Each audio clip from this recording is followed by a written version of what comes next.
Bonjour, aujourd'hui on parle avec Steph Matteo, bonjour, concepteur produit chez Obitech et puis pilote depuis de nombreuses années. On va parler de la KT2S+, et on va parler de les quatre réglages principaux qui concernent la synchronisation du récepteur, le réglage des trims, gaz et direction, et puis on parlera de deux notions très importantes, le dual rate, double débattement, et l'EPA qui correspond aux fins de course. Alors on commence, Steph, par la synchronisation. Alors comment on synchronise un récepteur avec la KT2S+? Alors, dans un premier temps, quand on veut synchroniser le récepteur à l'émetteur, donc il faut plugger une alimentation sur le récepteur. Donc il faut l'alimenter, mettre en route. Voilà, l'alimenter. Okay. Exactement. Donc on appuie d'abord sur le bouton bind. Ouais. Ensuite on alimente le récepteur via une batterie externe ou la batterie du véhicule. Et ensuite, donc on rentre dans un processus où il y a un clignotement au niveau de la LED. Une fois que ça clignote, on peut alors prendre l'émetteur, appuyer sur le bouton bind et mettre en fonction l'émetteur. En gardant le doigt appuyé. Voilà. Et une fois que la LED devient fixe, ça veut dire qu'elle est appairée, enfin que la radio est appairée avec le récepteur. Donc pour résumer, on appuie sur le bouton, on met en route, on alimente le récepteur, on appuie sur ce petit bouton de forme triangulaire, le bind, et on met en route la radiocommande. Voilà. Une fois que les deux LED sont fixes, donc le récepteur et l'émetteur sont appareillés. Ok, très bien. Passons maintenant au trim. Petit passage rapide sur cette fonction qu'on connaît bien, trim de gaz et de direction. Comment se règle-t-il? Donc sur l'émetteur directement, via deux potentiomètres. Donc un potentiomètre pour la fonction steering, qui est en fait la fonction de direction, la voie 1 sur le récepteur. Et le deuxième potentiomètre, c'est throttle, donc la fonction accélérateur-frein, qui est la voie 2 sur le récepteur. Voilà. Donc c'est du potentiomètre. Si on va à gauche, ça va à gauche. Si on va à droite, ça va à droite pour la direction. Pour le gaz-frein, bon, généralement sur les véhicules électriques, on met au neutre, donc on aligne le repère vers le haut. Voilà, donc là on est au neutre, et à partir de là, on pourra ensuite faire un calibrage sur le récepteur, sur le contrôleur, mais on y reviendra plus tard. Parce qu'il y a une autre fonction, ça n'a rien à voir avec la radiocommande. Eh ben, les fonctions, justement, on y vient. Alors, très important, le dual rate. Oui. Double débattement. À quoi sert un dual rate? En fait, le dual rate, ça agit uniquement sur la voie numéro 1, donc sur la direction. Et c'est un potentiomètre sur notre radio, donc c'est assez simple à manœuvrer lors du fonctionnement.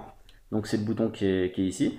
Donc si on le tourne dans le sens des aiguilles d'une montre, au maximum, en fait, plus on tourne dans le sens des aiguilles d'une montre, plus on augmente le dual rate. Donc le débattement des roues. Le débattement maximum. Donc quand on agit sur ce potentiomètre, on joue à la fois sur le côté gauche et le côté droit. Voilà, donc pour résumer, Steph, quand on tourne le potentiomètre dans le sens anti-horaire, oui, on va réduire le débattement des roues. Tout à fait. La direction, on a moins de direction. Et quand on tourne dans le sens horaire, on va avoir beaucoup plus de direction au niveau de la fonction direction. Voilà. Par contre, il ne faut pas complètement aller dans les coins maximum. Si, on peut régler le dual rate. Moi, je conseille personnellement de régler le dual rate au maximum, donc dans le sens des aiguilles d'une montre. Et après, fignoler les EPA, donc les endpoints sur le côté gauche et le côté droit. Voilà, alors justement on y vient, l'EPA, cette fonction permet de limiter le débattement maximum et il est hyper important pour éviter de faire de la bouillie de pignon, par exemple sur un cerveau. Exactement, ou d'arriver à en buter sur un élément mécanique ce qui peut toucher le palonnier de cerveau. Alors on va réexpliquer cette fonction, l'EPA, comment on la règle vraiment, notamment sur cette KT2S+. La KT2S+, possède un EPA. Donc c'est très bien parce qu'on peut à la fois jouer sur la direction et sur le gaz-frein, donc voie 1 ou voie 2. Mais par contre, c'est très bien, mais c'est un peu compliqué parce que c'est un EPA électronique. Donc c'est-à-dire qu'il y a une procédure assez, pas complexe une fois qu'on la connaît, mais c'est quelque chose qu'il faut connaître et maîtriser pour vraiment régler ces EPA correctement.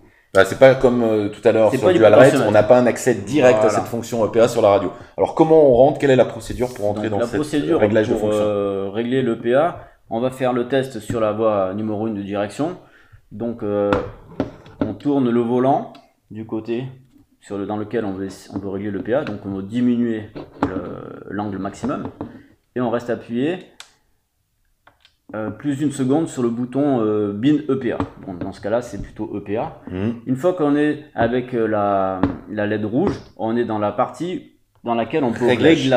Donc là, à partir de là, on règle exactement la valeur grâce au volant de l'angle qu'on veut obtenir. Une fois qu'on est à l'angle voulu, on revalide en appuyant une fois sur le bouton Bind EPA. Voilà. Et à partir de là, on a réglé le côté gauche. Par exemple, c'est sur le côté gauche. Maintenant, on fait pareil sur le côté droit. On reste à fond, on tourne à fond, on appuie, on règle, on maintient la valeur voulue et on appuie pour valider. Et une fois qu'on a fait cette procédure, pour valider, enfin pour enregistrer les valeurs, il faut éteindre et rallumer l'émetteur. Voilà. D'accord, donc pour résumer, on tourne complètement à gauche, on appuie sur le bouton Bind EPA, on règle cette fin de course et on valide de nouveau avec le bouton Bind EPA. Et enfin, on éteint la radio pour pouvoir valider les réglages que l'on a fait. Tout à fait. Comment on règle une fin de course d'un cerveau? Comment on sait qu'on est au maximum de son débattement possible? Par exemple, à la direction. La direction, souvent, c'est des butées mécaniques, donc au niveau des fusées ou des étriers, ou alors c'est des butées mécaniques aussi qu'on peut retrouver. Donc si on sent le cerveau forcé, par exemple, force, voilà, tout à fait. Voilà, en fait, il faut mettre un maximum de débattement, mais en restant à la limite de la force. Il ne faut pas que le cerveau force sur quelque chose de dur, quoi. D'accord. Donc du coup, il est conseillé de régler d'abord le dual rate ou le PA? Dans un premier temps, le dual rate, donc il est préconisé de mettre à fond, donc sens horaire, le potentiomètre. À partir de là, on règle les EPA. Les fins de course. Voilà. Comme ça, si on veut diminuer un petit peu, on agit seulement sur le dual rate qui est très facile d'accès via le potentiomètre et on réduit à la fois à gauche et à droite l'angle de braquage. Un petit mot sur le réglage fin de course EPA des gaz, de la fonction gaz. C'est exactement la même procédure, hormis qu'on agit sur la voie 2, donc via la gâchette. Donc on tire sur la gâchette pour régler les pleins gaz et on pousse pour régler le plein frein. Tout à fait. Alors ce qui est préconisé aussi, c'est si on n'est pas sûr du fonctionnement de ces EPA, c'est de faire un montage à vide, donc c'est-à-dire avec, si c'est possible bien sûr, avec un récepteur et 2 cerveaux non montés sur la voiture. Comme ça, avec les cerveaux, on met des palonniers et puis on voit très bien si le travail du cerveau est effectif sur la totalité de la rotation, enfin de l'angle. D'accord. On va revenir maintenant sur trois petits problèmes que l'on peut avoir. C'est-à-dire que le récepteur ne répond plus. Dans ce cas-là, ça c'est assez rare. C'est plutôt quand on change de récepteur ou ça arrive aussi sur des voitures neuves que le récepteur n'est pas forcément calibré. Donc c'est très simple. Donc c'est la procédure qu'on a vue dans un premier temps. La procédure de bind, d'appairage, de synchronisation très simple. Du récepteur. J'ai ma direction, j'ai plus de débattement à gauche qu'à droite.